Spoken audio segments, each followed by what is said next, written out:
Right, everyone asks what's a nice cheapish exhaust system on these STs. It's Mark 6 ST150. I've got the Sportex exhaust system. It's cheap and cheerful. Car's dirty as fuck, but it's cheap and cheerful. And when it's nice and warm as well, it pops and bangs at about 4,000 revs.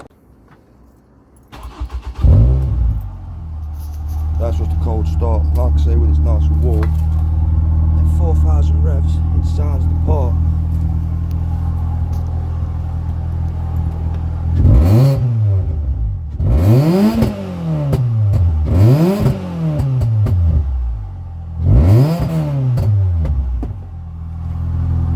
About 200, 300 quid on eBay. Everyone's like, oh, it's not stainless steel, it'll rust. It's fucking solid. I've had it on for about a year. Not a cheap sound either. It's nice. Everyone keeps saying, oh, your wheels are more expensive than the car. Well, they probably are. It makes the car look banging.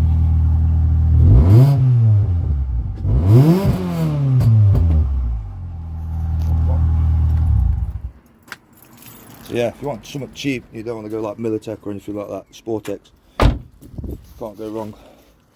Duct tape special.